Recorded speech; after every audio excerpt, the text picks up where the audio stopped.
How can you dominate your local market? Well, I've got someone who's done it, and we're going to talk about it today. This is Run a Profitable Gym. I'm your host, Mike Warkentin. I'm here with Chris Cooper. Chris runs Catalyst Fitness in Sault Ste. Marie, Ontario, where he is a household name with every business owner and almost every person. Everybody knows Chris there. To the point where when I meet someone from Sault Ste. Marie, I actually ask them, do you know Chris Cooper? And I'm surprised when they don't know him. So, Chris, we're going to talk about how you dominated your local market, and we're going to help people do the same thing in their area. How are you doing today? And you ready to talk about it?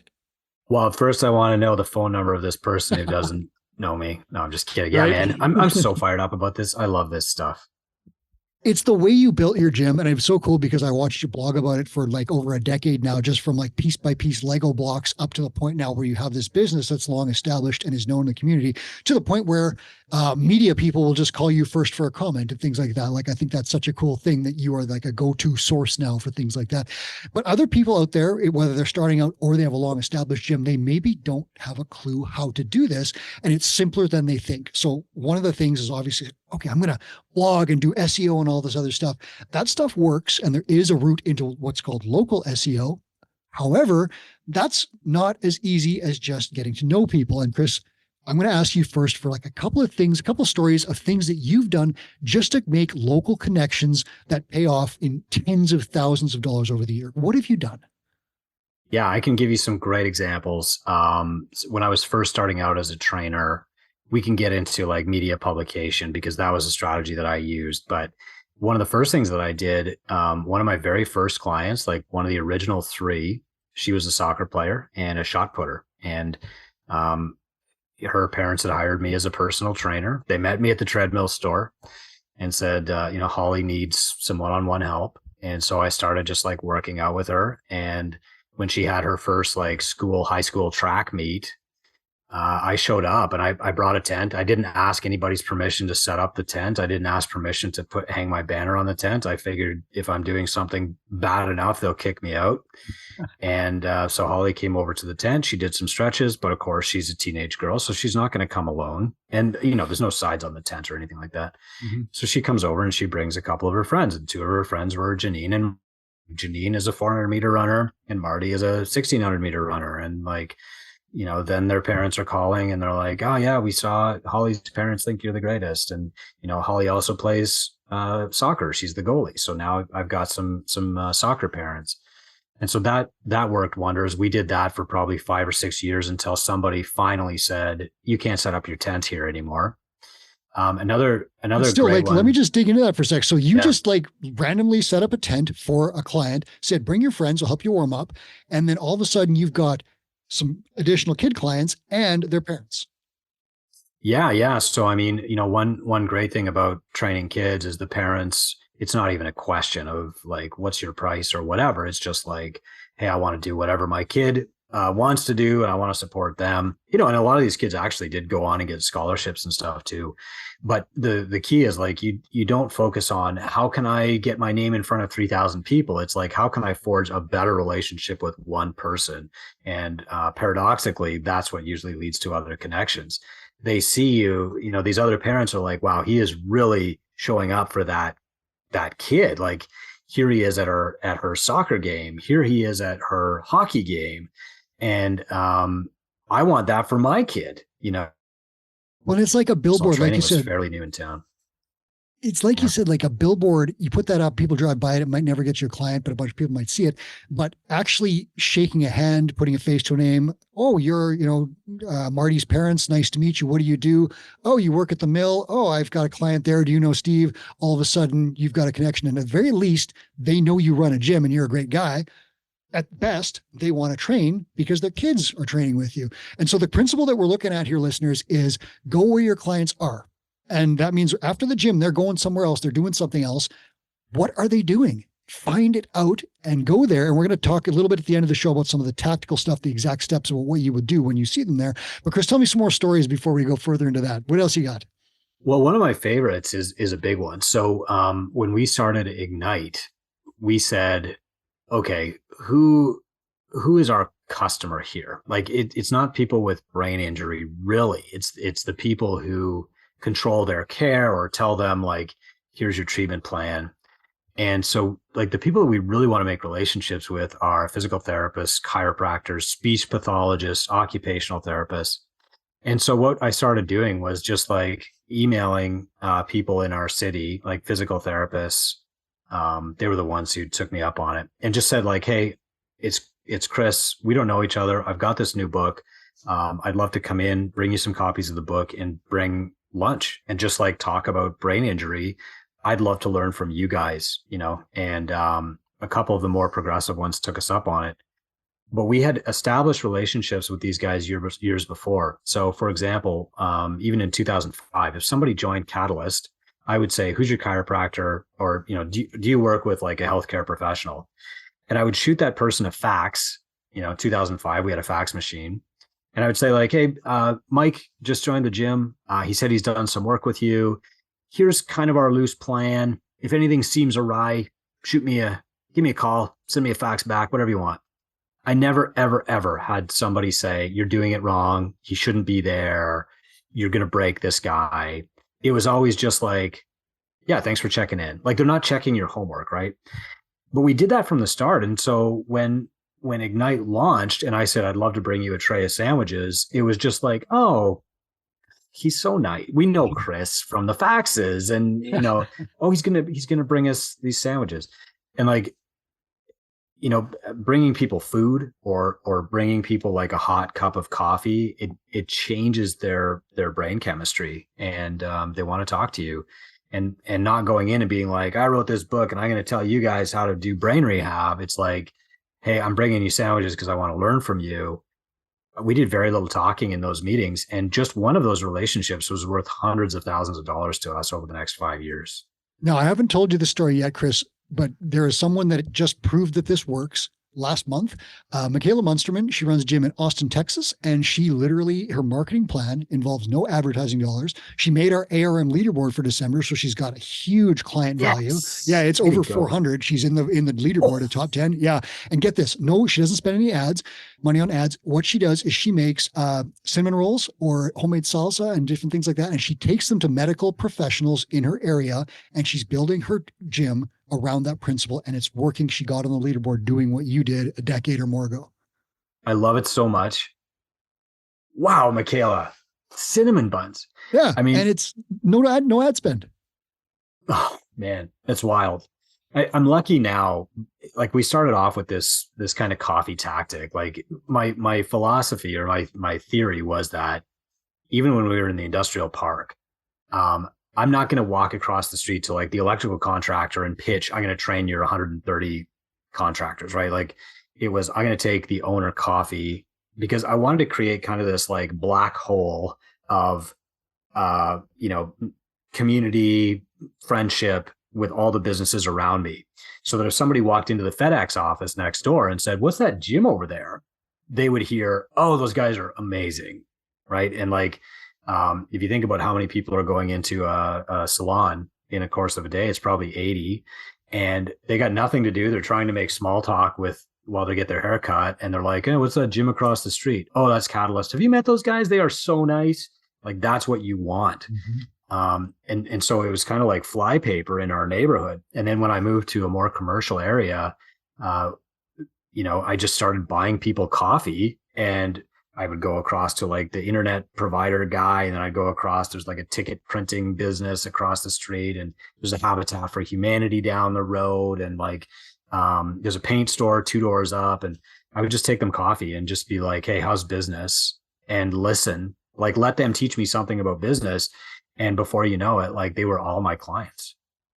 So on the blog this week, we actually have an exercise where you're just going to go to a map and you're going to use a tool and draw a 10-kilometer circle around your business and think about what's in there. Because again, you may not be able to dominate a city of 2 million people or something like that, or even, the SEO and the internet, but in that 10-kilometer radius, you can have a huge, huge impact if you just meet people. And so the idea that's in there is, what if you like once a week took coffee to a business inside that area, and start with the ones closest across your parking lot and then work your way out? But what if you did that once a week? In 52 weeks, you had 52 business owners who had met you and had a cup of coffee with you and knew what you did. Like, Chris, what do you think would happen to a gym if it was just starting and that was their entire marketing plan?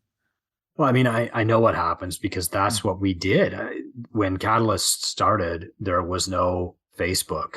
And just because like that is a valuable or viable strategy to use right now, doesn't mean that the old strategies aren't effective. In fact, I'd even argue that they're more effective.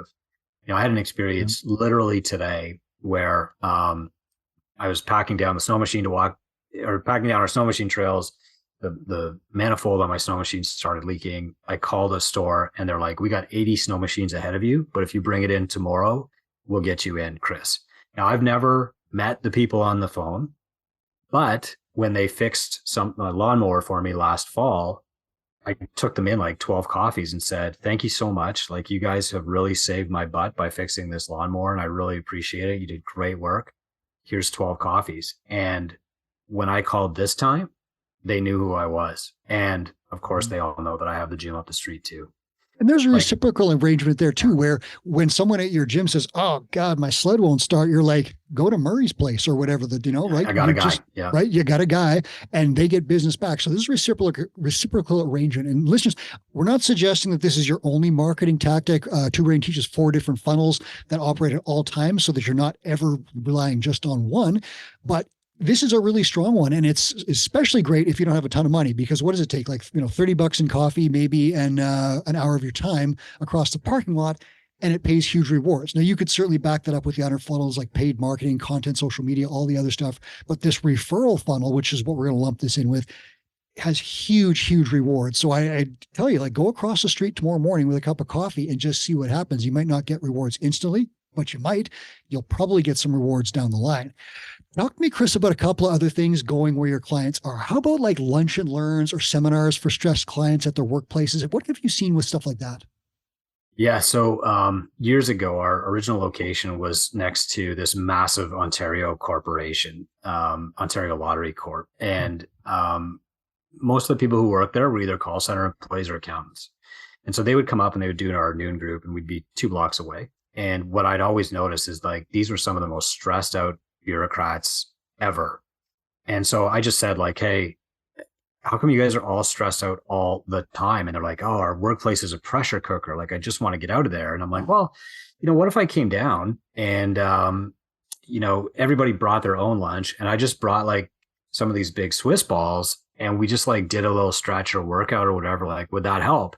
And all these employees were like, oh, you would do that? Yeah, no problem. Let's go. Like, and of course, I collected everybody's name and email address while I was there, signed my waiver, put them all on the email list, and we ran private groups for that company for 6 or 7 years until we moved locations. And it was the same at a local senior center too. It was just like, what is your biggest problem? Oh, you're locked in all winter? I can solve that. I'll be there. And you show up the first time, and then you basically just say like, here's what it costs to keep this going, and it keeps going. How many clients do you think you got out of that corporate situation over the years? Do you have any idea, ballpark? I don't know. More than hundreds, one? I mean, yeah. Hundreds. So hundreds. So there you go. Yeah. Yeah. When we launched CrossFit at our personal training studio downtown, I mean, they were all from banks or the lottery corporations. And we had met each one of these people one-on-one. Like, it's not like we were handing out flyers or door hangers. We were shaking hands. Doing that and connecting with people, again, it's so easy now to get locked in behind the computer and behind the screen. And, you're in a waiting room and you've got your head down looking at your phone. I see everyone doing that. But what if you just introduced yourself and asked how business was the next time you are at a dentist or something like that, and tell people that you run a gym?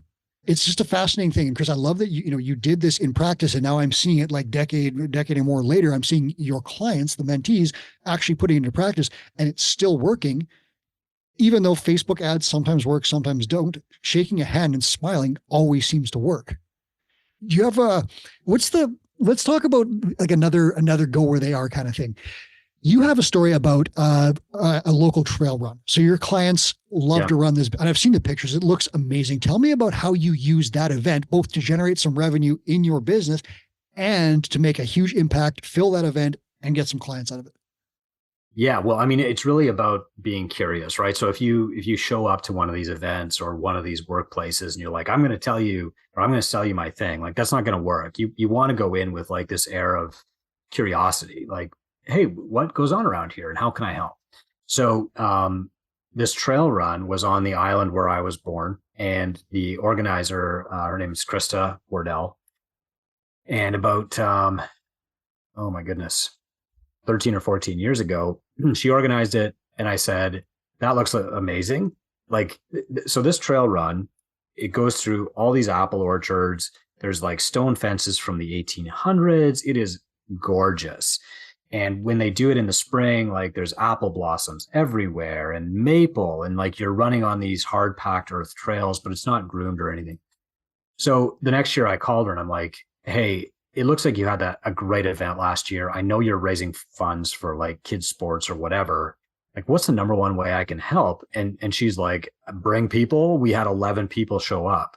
And I was like, no problem. I can do that. So we just set up this like Couch to 5K group. And we said, if you've never run a 5K before, this is the perfect, most forgiving, but also most picturesque, beautiful event ever. Nobody is watching you. Nobody expects you to go fast. It's up and down hills. The goal is just finish.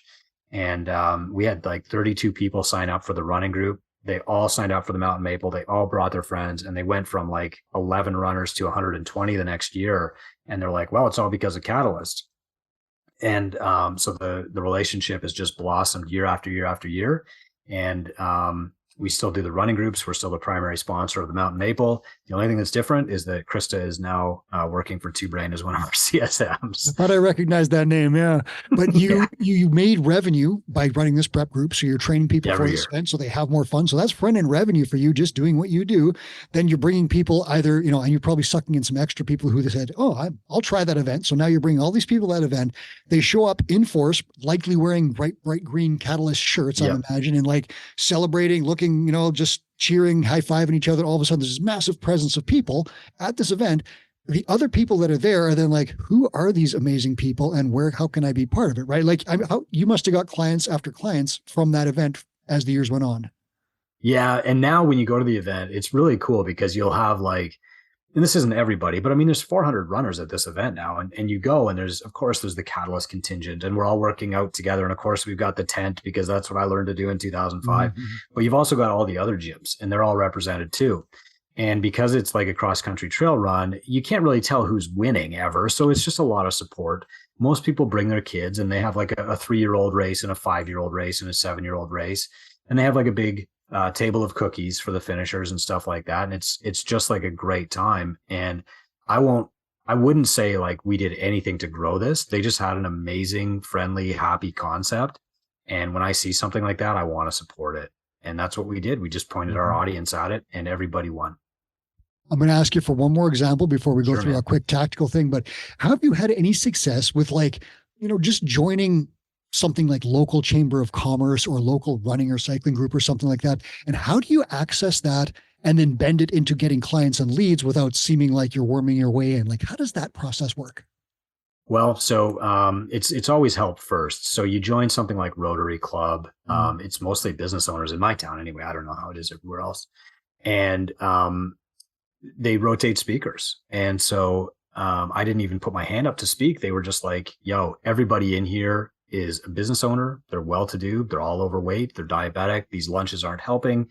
Like, what can we do? And up on the stage one day and said, like, here's 5 things every single one of you guys can do because, we need you. You're community leaders and stuff. And of course, like, they all joined the gym. I didn't have to say, join my gym. It's just like, here's a person. He's in our group. We trust him. Hopefully some of them like me, and we're going to join. The latest one that we've joined is like an angel investing group. So my wife and I, every quarter, we go to these meetings. People get up and pitch just like Shark Tank kind of. And it's early stage angel investing, so it's higher risk. But everybody else in that group is attorneys, physicians, like CEOs. And of course, when you're sitting at that table, talking with these people about the stuff that they're passionate about, and they say, what do you do? Oh, I've got this little gym. And, because we do semi-private a lot now, like if you and I are sitting at this table and I'm like, no, just come with me, 11 o'clock, I go Mondays and Wednesdays, semi-private. There's only like 4 of us, the coach will give you a workout, but we'll be together. We just banter. Like that is the easiest sell I've ever had in 20 years of owning a gym. You said something once, and I can't remember the quote. So I'm going to ask if you remember it. It was something along the lines of, if you're having a conversation and someone asks you about your gym, they probably want to join. It was, do you remember that? It was something along those lines. Yeah. So early on as a gym owner, I thought like, okay, people are looking for me. They're not. What they're looking for is an invitation. And so, often I'll be at like a hockey game. My kids still play hockey or track meet or whatever. And somebody, you can tell when somebody's being polite and they're like, oh, how's the gym going? Right. Okay. But if they're like, oh, I heard you own a gym, they're starting that conversation for a reason. And the reason is they want you to invite them. Everybody's shy. It's not just you. Everybody's introverted. It's not just you. And so you have to be like the one to go first. And so you have to be the one to bridge that gap. You have to get over yourself just enough to say, do you want to come with me? And like, that is it. And for me, I'm a shy introvert too. But if I weigh my shyness against how much I'm like desperate to help this person, that desperation wins every time. And so when somebody is at a hockey game and they're like, oh, I heard you have that Catalyst gym, like you are damn straight I'm inviting that person and I'm going to feel awkward about it, but I am very eager to help them. And that's what gets me over the hump. So that's the segue into the tactical stuff. And you kind of hit it there, but let's summarize it. So when you're having a conversation with a person, and this is just like you've gone somewhere and you're having a chat with someone, whether it's in a chamber of commerce group or it's the parent of kids in hockey games or whatever it is, just invite them. Like what do? You just say to them, hey, come to my gym. How do you do it, Chris? Well, be curious. I mean, none of us are good at small talk. So you're going to be like, man, it's cold outside. Then you're going to say, what do you do? And then they're going to say, what do you do? And I'm going to say, oh, the Catalyst gym. Hey, have you heard of that? And, you can even be grinning like, oh yeah, I know you've heard bad crap about my gym. Like we kill people or something. And, we've been around 20 years. People have always heard of Catalyst. Yeah. Hey, and, in a town of 70,000 people, everybody, you're 1 degree of separation away, right? So like my buddy Mike Warkentin goes there. Oh, no kidding, Mike. Oh my God. Did he ever invite you to come along? Oh, you gotta see this guy. He is so good. So you start with curiosity, then you just banter about it normally, and then you just be like, hey, do you want to come? Mike's in my semi-private group Monday, Wednesday at 11. Why don't you just come with Mike and I? So it's just easy, just kind of being human and just like taking that first step. It's much like dating back in the day where you're like, just want to come to my gym, but it's not that difficult. You just throw it out there. And if they're asking, they probably want to come anyways. So that's an easy first step. Hey. Yeah. I mean, you're really doing them a favor because they are too awkward and shy to say, can I come? And so you are doing them the service of inviting them. Okay. So that's a tactic where you're engaging just with one person that you've met somewhere. Now, talk to me, Chris, about what would you do to convert some people, let's say like a lunch and learn or some sort of seminar where you're talking to a group. How do you get them to be leads? Like, how do you get their email addresses and how do you eventually get them as clients if they don't sign up right away? Well, you give them something. And I think anybody listening to this to this podcast is probably already on my email list. And so they know, like you and I try to give people things every single day. And you give, and then you invite. And that's basically it.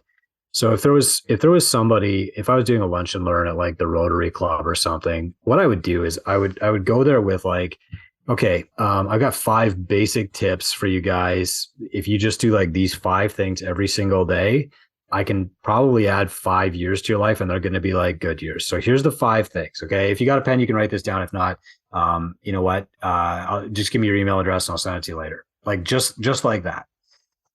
And so, you're holding the sheet up and you're like, okay, so it says here, number 1 is drink water. Here's what I want. I want you to fill up a gallon jug every day and drink half of it. Okay. Whatever. Number 2 is like eat protein. Okay. So here's what I want you to do. I want you to look at your hand and eat this much protein at every meal. Okay. Yeah. And you're just going through like simple stuff like that. They might remember one thing, but what they're going to remember at the end is like your invitation to get more.